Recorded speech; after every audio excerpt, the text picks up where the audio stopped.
ಅಲ್ಲಿ ಏನು ಗ್ಯಾರಂಟಿ ಕೊಟ್ಟು ಸುಮ್ಮನೆ ಏನೋ ನಮ್ಸ್ ಮಾತಾಡ್ಬಿಟ್ಟು ಓದ್ತಾ ಮಾಡ್ರಿ. ಇವಾಗ ಗೊತ್ತಾಗುತ್ತಲ್ಲ, ಈ ಸತಿ ಗೊತ್ತಾಗುತ್ತಾ ಎಷ್ಟು ಜನ ಸ್ವಲ್ಪ ಇದೆ ಏನು. ನನ್ನ ಹೆಂಡ್ತಿಗೆ ಫ್ರೀ, ನಿನ್ನ ಹೆಂಡ್ತಿಗೆ ಫ್ರೀ. ಅವ್ರ ಹೆಂಡ್ತಿಗೆ ಸಿಗ್ತದ, ನಮ್ಮ ಹೆಂಡ್ತಿಗೆ ಸಿಕ್ಕಿಲ್ಲ. ಮೇಡಮ್ ನಿಮಗೆ ಸಿಗ್ಲಿಲ್ವಾ? ಇನ್ನೂ ಸಿಗ್ಲಿಲ್ಲ? ಇಲ್ಲ ರೀ. ಆ ಬಡವನಿಗೆ 200 ರೂಪಾಯಿ ಲಾಸ್ ಅಲ್ರಿ, ಅದು ಯಾರು ಕೊಡ್ತಾರೆ? ಇವಾಗ ಸಿದ್ದರಾಮಯ್ಯ ಬಿಟ್ಟಿಲ್ಲ ಅಂತಾರೆ, ಚಾನೆಲ್ ತೋರಿಸ್ತಾರೆ, ಹೋಯ್ತು ನೀರು ಅಂತ. ರಾಹುಲ್ ಗಾಂಧಿ ಮದುವೆ ಆಗಿಲ್ಲ ಅಲ್ರಿ, 45 ವರ್ಷ ಆದ್ರು 50 ವರ್ಷ ಆದ್ರೂ ಮದುವೆ ಆಗಿಲ್ಲ ರೀ, ಒಂದು ಫ್ಯಾಮಿಲಿ ಆಗಲಿ. ಭಾರತ್ ಜೋಡೋ ನ್ಯಾಯ ಯಾತ್ರೆ ಅಂತೆಲ್ಲ ಏನ್ ಮಾಡಿ ಏನ್ ಪ್ರಯೋಜನ? ಓಡಾಡಿದ್ರೆ ಅಷ್ಟು ದುಡ್ಡು ಐತೆ ಅಂತ 2,000 3,000 ಅಂತ ಇದಕ್ಕೆ ಕೊಟ್ಟಿದಾರಲ್ಲ ಸರ್. ಯಾವುದು ಯುವ ನಿಧಿ ಅಂತ ಕೊಟ್ಟಿದ್ದು, ಯಾರಿಗೆ ಕೊಟ್ಟಿದ್ದಾರೆ? ನಿಮ್ಮ ಕಡೆ ಬರ್ತಿದ್ದೆ, ಯಾರಿಗೂ ಸಿಕ್ಕಿಲ್ಲ. ದೇಶ ಅಭಿವೃದ್ಧಿ ಬಯಸೋರು ಎಷ್ಟು ಜನ ಅವ್ರೆ? ಏನೋ ಎಂದ್ಲ ಕಾಸು ಇಸ್ಕೊಂಡು ಯಾವುದೋ ಒಂದು ಹಾಕೋರು ಎಷ್ಟು ಜನ ಅಂತ ಈ ಎಲೆಕ್ಷನ್ ಪಕ್ಕಾ ಗೊತ್ತಾಗ ನೋಡಿ. ನಾನಪ್ಪ ಸರ್, ನನ್ನ ಹೆಸರು. ಸರ್, ಕೆಲವೇ ತಿಂಗಳಲ್ಲಿ ಲೋಕಸಭಾ ಚುನಾವಣೆಗೆ ಯಾರು ಅಧಿಕಾರಕ್ಕೆ ಬಂದರೆ ಉತ್ತಮ? ಓಟ್ ಹಾಕೋ ಮಹನೀಯರಲ್ಲಿ ಒಂದು ವಿನಂತಿ, ನೀವು ದಯವಿಟ್ಟು ಯೋಚನೆ ಮಾಡಿ. 70 ವರ್ಷದಿಂದ ಏನಾಗಿತ್ತು ಇಂಡಿಯಾ, 10 ವರ್ಷದಲ್ಲಿ ಏನಾಗಿದೆ, ಇನ್ನೊಂದು 10 ವರ್ಷ ಕೊಡಿ, ಅಭಿವೃದ್ಧಿ ನೋಡಿ ಕೊಡಿ. ಅವ್ರು ಏನೇ ಹೇಳಿ ಭಯಬಾಡಿಕರು ಏನೇ ಹೇಳಿ ಎಲ್ಲ ಏನು ಗೊತ್ತಾಯಿವ್ರೆ, ಸಿಸ್ಟಮೇ ಚೇಂಜ್ ಮಾಡಬೇಕು. ಈ ಇದರಲ್ಲಿ ಏನು ಹೇಳಿದ್ರು ತಪ್ಪಾಗುತ್ತೆ. ನಾವು ಏನು ಹೇಳ್ಬಾರ್ದು, ನಮ್ಮ ಮನಸ್ಸೆಲ್ಲ ಹೇಳಿಲ್ಲ. ಕೆಲವರು ಅರ್ಥ ಮಾಡ್ಕೊಂತ, ಕೆಲವರು ಅರ್ಥನೇ ಮಾಡ್ಕೊಳ್ಳೋದು. ಸಿಸ್ಟಮೇ ಸರಿ ಇಲ್ಲ. ನೀವು ಹೇಳೋದಾಗಿದೆ 67 ವರ್ಷ ಕಾಂಗ್ರೆಸ್ ಇತ್ತು, 10 ವರ್ಷದಿಂದ ಬಿಜೆಪಿ ಇದೆ. ಕಂಪೇರ್ ಮಾಡೋದಾದ್ರೆ ಕಂಪೇರ್ ಮಾಡೋದು ನಾನೇನು ಹೇಳ್ತೀನಿ, ಅವು ಇಂಪ್ರೂವ್ ಆಗಿದೆ ಅಂತ ಹೇಳ್ತೀನಿ. ಬೇರೆ ಅದು ಅರ್ಥ ಮಾಡ್ಕೊಳ್ಳಲ್ಲ. ಏನು ಇಂಪ್ರೂವ್ ಆಗಿದೆ ಸರ್ 10 ವರ್ಷದಲ್ಲಿ? ಆಗಿಲ್ವಾ? ಏನಾಗಿದೆ? ಎಲ್ಲ ಆಗಿದೆ. ಜನಕ್ಕೆ ಬಿಟ್ಬಿಡಿ, ಇದೇನು ಸರ್ವೆ ಆಗಿರ್ಬೇಕು, ಏನು ಮಾಡಬೇಡಿ, ಜನಕ್ಕೆ ಬಿಟ್ಬಿಡಿ, ಆಗಲಿ. ಈಗ ಜನಕ್ಕೆ ಬಿಟ್ಬಿಡಿ ಅಂತ ಹೇಳಿ ಅವ್ರೇನು ಮಾಡಿದ್ರು? 70 ವರ್ಷದಿಂದ ಏನಾಗಿತ್ತು? ಎಲೆಕ್ಷನ್ ಆಯ್ತು, ವಿಧಾನಸಭಾ ಎಲೆಕ್ಷನ್ ಅಲ್ಲಿ ಗ್ಯಾರಂಟಿ ಯೋಜನೆ ಎಲ್ಲ ಕಾಂಗ್ರೆಸ್ ಅಧಿಕಾರಕ್ಕೆ ಬಂತು. ಈ ಗ್ಯಾರಂಟಿ ಯೋಜನೆ ಬಗ್ಗೆ ಏನು ಹೇಳ್ತೀವಿ? ಅಲ್ಲ, ಇವಾಗ ಬಸ್ ಫ್ರೀ ಅಂತ ಬಂದವ್ರೆ, ಬರೀ ಕಾಲೇಜ್ ಜಾಬ್ನಾಗ ಹೋಗ್ತಾರ, 100-500 ಜಾಬ್ನ ಇಟ್ಕೊಳ್ತಾನೆ. ಆ ಬಡವನಿಗೆ 200 ರೂಪಾಯಿ ಲಾಸ್ ಅಲ್ರಿ, ಅದು ಯಾರು ಕೊಡ್ತಾರೆ ಹೇಳಿ? ಅಲ್ಲಿ ಏನು ಗ್ಯಾರಂಟಿ ಕೊಟ್ಟು ಸುಮ್ಮನೆ ಏನೋ ನಮ್ಸ್ ಮಾತಾಡ್ಬಿಟ್ಟು ಓದ್ತಾ ಮಾಡ್ರಿ. ಇವಾಗ ಗೊತ್ತಾಗುತ್ತಲ್ಲ, ಈ ಸತಿ ಗೊತ್ತಾಗುತ್ತಾ ಎಷ್ಟು ಜನ ಸ್ವಲ್ಪ ಇದೆ ಏನು. ಅದನ್ನೇ ಬಸ್ ಫ್ರೀ ಮಾಡಬಾರ್ದಾಯ್ತು. ಕೆಲಸಕ್ಕೆ ಹೋಗೋರಿಗೆ ಸ್ಟೂಡೆಂಟ್ಸಿಗೆ ಕೊಟ್ಟು 6,000 ರೂಪಾಯಿ ಕೊಟ್ಬಿಡಿ ಬಿಡಿ. ಅಲ್ಲ ಸರ್, ಗೃಹಲಕ್ಷ್ಮಿ ಯೋಜನೆ ಮಹಿಳೆಯರಿಗೆಲ್ಲ ಬಸ್ ಫ್ರೀ ಅಂತ ಹೇಳಿ ಕೊಟ್ಟರು, ಕೊಡಬಾರ್ದು. ಫ್ರೀ ಕೆಲ್ಸಕ್ಕೆ ಹೋದವರಿಗೆ ಎಜುಕೇಷನ್ ಮಾಡೋರಿಗೆ ಕೊಡಬೇಕು. ಉಳಿದ ದುಡ್ಡು ಅವ್ರ ಅಕೌಂಟಿಗೆ ಹಾಕ್ಬಿಡ್ಬೇಕು. 5,000 ಹಾಕ್ಬಿಡ್ಲಿ. ಅದಂತ ಮನೆಗೆ ಇದ್ಕೊಂಡು ನೆಮ್ಮದಿ. ಇವಾಗ 200 ರೂಪಾಯಿ ಬಸ್ ಫ್ರೀ, ಖರ್ಚಿಗೆ ಅಂತ 200 ರೂಪಾಯಿ ಇಟ್ಕೊಂಡ್ರಲ್ಲ ಮನೆ ಯಜಮಾನಿಗೆ 200 ರೂಪಾಯಿ ಲಾಸ್ ಅಲ್ಲ, ಅದು ಯಾರು ಕೊಡ್ತಾರೆ? 2,000 ರೂಪಾಯಿ ಸಿಕ್ತಿಲ್ವಾ? ಅದು 2,000 ರೂಪಾಯಿ ಏನು ಎಷ್ಟು ಬಂತು? 100 ರೂಪಾಯಿ ಬಿತ್ತು. 100 ರೂಪಾಯಿ ಇಟ್ಕೊಳಗಲ್ಲ ಅದು. ಮತ್ತೆ ಅವ್ರಿಗೂ ದಿನನಿತ್ಯದ ಖರ್ಚಿಗೆ ಏನು ಬಂತು? ಅಲ್ಲ, ಅವತ್ತು ಖರ್ಚಾಗುತ್ತದಲ್ಲ, ಅದು ವೇಸ್ಟೇ ಖರ್ಚಾಗುತ್ತಲ್ಲ ಗುರು. 100 ರೂಪಾಯಿ ವೇಸ್ಟೇ ಖರ್ಚಾಗುತ್ತಲ್ಲ. ಈಗ ಬಸ್ಸಲ್ಲಿ ಓಡಾಡ್ಲಿಕ್ಕೆ ಫ್ರೀ, ಏನಕ್ಕೆ ಫ್ರೀ? ಖರ್ಚಿಗೆ ಅಂತ ಹೇಳಿ 2,000 ಕೇಳಿ. ಎಲ್ಲಿ ಅವ್ರು 200 ರೂಪಾಯಿ ಡೈಲಿ ಖರ್ಚು ಮಾಡ್ಬಿಡ್ತಾರಲ್ಲ ತಗೊಂಡೋಗಿ. ಉಂಡಿಗೆ ಹಾಕಿದ್ರೆ ಉಂಡಿ ಎಲ್ಲ ಅಭಿವೃದ್ಧಿ ಆಗಿದೆ ಅಂತೆ. ಎಲ್ಲ ಉಂಡಿಗಳು ಬಡವನಿಗೆ ಏನು ಹೆಲ್ಪ್ ಆಗಿಲ್ಲ, ಬಡವರಿಗೆ ಏನಾಗಿಲ್ಲ. ಖಂಡಿತ ಬಸ್ ಫ್ರೀ ಕೊಡಬಾರ್ದಾಯಿತು. ಬಸ್ ಫ್ರೀ ಕೊಡ್ತಿದ್ರೆ ಕರೆಂಟ್ ಕೊಟ್ಟಿದ್ರೆ 100 ಯೂನಿಟ್ ಸಾಕಾಯಿತು. ಕರೆಂಟ್ 100 ಯೂನಿಟ್ ಕೊಟ್ಟಿರ್ತಾರೆ. ಬಡವರೆಲ್ಲ 200 ಯೂನಿಟ್ ಓಡಿಸ್ತಾರ. 100 ಯೂನಿಟ್ ಮೇಲೆ ಯಾರೇ ಓಡಿಸ್ಲಿ. ಅವಾಗ ಮಧ್ಯಮ ವರ್ಗದವ್ರು ಕೂಡ ಕಡಿಮೆ ಹೊಡೆದವರು. 100 ಯೂನಿಟ್ ಮೇಲೆ ಬಂದು ಬಿಲ್ ಬರ್ತದಪ್ಪ ಅಂತ ಹೇಳ್ಬಿಟ್ಟು ಬೈಕ ಕಮ್ಮಿ ಹೊಡೆದು. ಇವಾಗ 200 ರೂಪಾಯಿ 200 ಯೂನಿಟ್ ಫ್ರೀ ಅಂತ ಹೇಳ್ಬಿಟ್ಟು ಬಡವ ಕೂಡ ಏನೋ ಅದು ಇದು ತರ್ತಾನೆ. ಈಗ ಯುವಕರಿಗೆ ಅಂದರೆ ಕಾಲೇಜ್ ಹೋಗಿ ಬಂದವರಿಗೆಲ್ಲ ಈಗ ಕೆಲಸ ಹುಡುಕ್ಲಿ ಅಂತ ಹೇಳಿ ಅವರಿಗೆ ಅದು ಅಂತಾರೆ. ಅದು ಒಳ್ಳೇದು. ಅದು ಓಕೆ. ಬಸ್ ಫ್ರೀ ಕೊಡಿ. ನನ್ನ ಕೇಳಿದ್ರೆ ನನಗೆ ಗೊತ್ತು, ಜನ ಗೊತ್ತಾಗುತ್ತಲ್ಲ. ಈಗ ಯಾರು ಸಿಕ್ಕಿದ್ರೆ ಇಲ್ಲ ಅಂತ ಈಗ ಗೊತ್ತಾಗುತ್ತಲ್ಲ. ಈ ಎಲೆಕ್ಷನ್ ತೋರಿಸ್ತಾರೆ, ಎಲ್ಲರಿಗೂ ಸಿಕ್ಕಿದ್ರೆ ಅವ್ರಿಗೆ ಓಟ್ ಹಾಕ್ತಾರೆ. ನನಗೆ ಗೊತ್ತಿಲ್ಲ. ನಾನು ಹೇಳೋದು ಇದೆಲ್ಲ ದುಡಿಮೆ ಮಾಡೋದು ಕಲಿಸ್ಬೇಕು. ಅವರಿಗೆ ಮನೆ ಕೊಡಬೇಕು. ಅಲ್ಲ ಸರ್, ದುಡಿಯೋದಕ್ಕೆ ಮನೆಯಲ್ಲೇ ಹಾಸ್ಪಿಟ್ಲಿಗೆ ಎಜುಕೇಷನ್ ಫ್ರೀ ಮಾಡಬೇಕು. SLC ಅವ್ರಿಗೂ ಎಜುಕೇಷನ್ ಫ್ರೀ ಮಾಡಬೇಕು. ಮನೆ ಕೊಡಬೇಕು. ಈ ಸಿಟಿನಾಗಿರೋ ಪ್ರತಿಯೊಬ್ಬರಿಗೂ ಮನೆ ಕೊಡಬೇಕು ಅಲ್ವಾ? ಅದಂತ ಅನುಕೂಲ ಆಗುತ್ತೆ. 8,000 ರೂಪಾಯಿ ಕಮ್ಮಿ ಅಂದರೆ 8,000 ರೂಪಾಯಿ 10,000 ರೂಪಾಯಿ ಐತೆ ಸಿಂಗಲ್ ಬೆಡ್ರೂಮ್ದು. 8,000 ರೂಪಾಯಿ ಕಮ್ಮಿ ಅಂದರೆ ಅದು ಸ್ವಲ್ಪ ದೊಡ್ಡದಂದರೆ 10,000 ರೂಪಾಯಿ. ನಿಮ್ಮ ಹತ್ರ ಒಂದು ಕೇಳೋದು, ಬೆಂಗಳೂರಲ್ಲಿ ನೀರಿನ ಸಮಸ್ಯೆ ಇದೆಯಾ ಇಲ್ವಾ? ನೀರಿನ ಸಮಸ್ಯೆ ಇದೆ ಸರ್. ಮಳೆನೇ ಇಲ್ಲ. ಬಟ್ ಇಡೀ ಏನು ಅದೇನು ದೊಡ್ಡ ಸಮಸ್ಯೆ ಏನಲ್ಲ.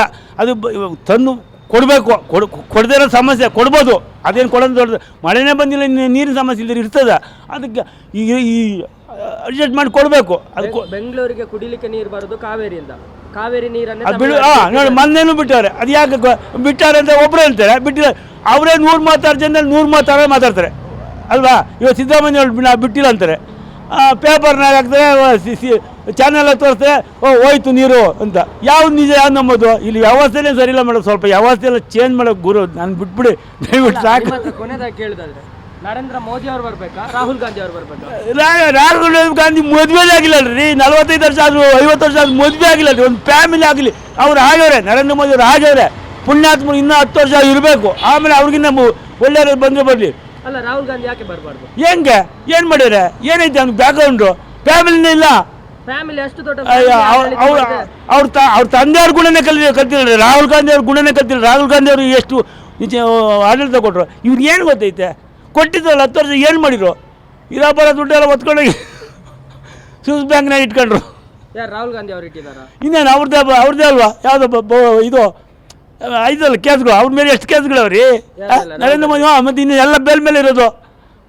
ಅಲ್ಲ ದಯವಿಟ್ಟು ಅಲ್ಲ ನಾನು ಅಂದ್ರೆ ಇತ್ತೀಚೆಗೆ ಅಷ್ಟೇ ಮೋದಿ ಅಂತ ಹೇಳೋರು ಅವ್ರ ಮೇಲೆ ಏನು ಮುಂದೆ ಒಂದು ಸಿಂಗಲ್ ಕೇಸ್ ಇಲ್ಲ ರೀ.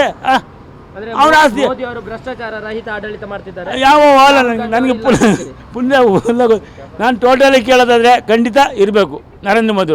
ಜನಗಳ ಮನಸ್ಸಲ್ಲಿ ನಾನು ಹೇಳ್ದಂಗೆ ಹಾಕಲ್ಲ ಜನ ಓಟು. ತಿಳ್ಕೊಬೇಕು 70 ವರ್ಷದಿಂದ ಏನಾಗಿದೆ ಇಂಡಿಯಾ, ಈ 10 ವರ್ಷದಲ್ಲಿ ಏನಾಗಿದೆ. ಟೋಟಲಿ ಸಣ್ಣ ಪುಟ್ಟ ಬಿಟ್ಬಿಡಿ ಅಲ್ವಾ. ದೇವರೇ ಇವಾಗ ಶಿಕ್ಷೆ ಮಾಡೋನಿಗೆ ದೇವರೇ ಶಿಕ್ಷೆ ಕೊಡ್ಬೋದಲ್ಲ, ದೇವರಿಂದನೂ ಏನು ಮಾಡೋಕ್ಕಲ್ಲ. ಆಶೀರ್ವಾದ ಮಾಡಿದ್ಮೇಲೆ ಹಂಗಾಗುತ್ತೆ ಅಲ್ವಾ. ಜನರೇ ಉತ್ತರ ಕೊಡಬೇಕು ಅಂತ ಹೇಳ್ತೀರಿ. ಖಂಡಿತ ದೇಶ ಅಭಿವೃದ್ಧಿ ಬಯಸೋರು ಎಷ್ಟು ಜನ ಅವರೇ? ಏನೋ ಎಂದ್ಲ ಕಾಸು ಇಸ್ಕೊಂಡು ಯಾವುದೋ ಒಂದು ಹಾಕೋರು ಎಷ್ಟು ಜನ ಅಂತ ಈ ಎಲೆಕ್ಷನ್ ಪಕ್ಕಾ ಗೊತ್ತಾಗುತ್ತೆ ನೋಡಿ. 100% ಎಷ್ಟು ಜನ ಈ MP ಎಲೆಕ್ಷನಲ್ಲಿ ದೇಶ ಬಯಸೋರು ಎಷ್ಟು ಜನ ಅವರೇ? ಯುವಕರಾಗಲಿ ಬುದ್ಧಿವಂತರಾಗಲಿ ಎಲ್ಲದರಲ್ಲೂ ಯಾರು ಕೊಡ್ತಾರೆ, ಯಾರಿಗೆ ಕೊಡೋದು ಎಲ್ಲ ನಮ್ಮ ದುಡ್ಡೇ. ಬಡವರು 80% GST ದುಡ್ಡೇ.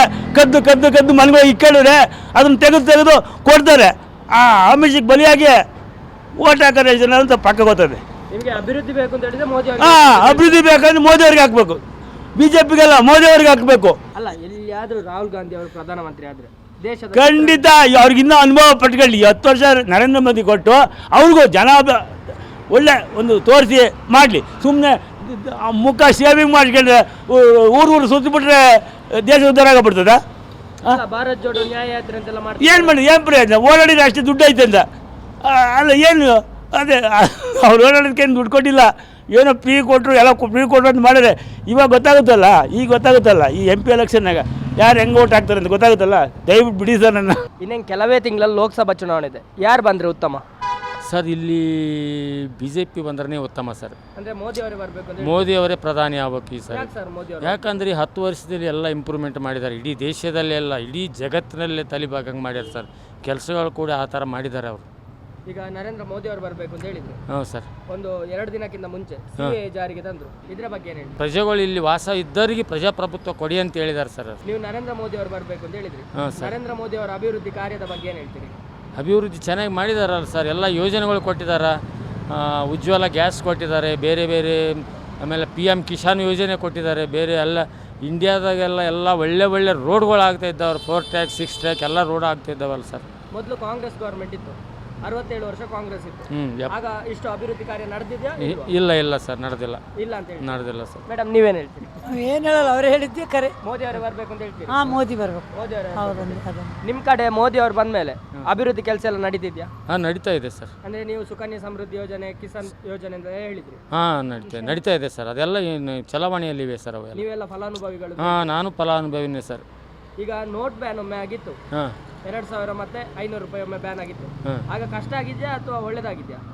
ಆವಾಗ ಒಳ್ಳೇದೇ ಆಗಿದೆ. ಸ್ವಲ್ಪ ದಿವಸ ಮಟ್ಟಿಗೆ ಕಷ್ಟ ಆಯಿತು, ಆದರೆ ಅದನ್ನು ಚಲೋ ಮಾಡಿ ನೋಟ್ ಬ್ಯಾನ್ ಮಾಡಿದ್ದು ಒಳ್ಳೇದೇ ಆಗಿದೆ ಸರ್.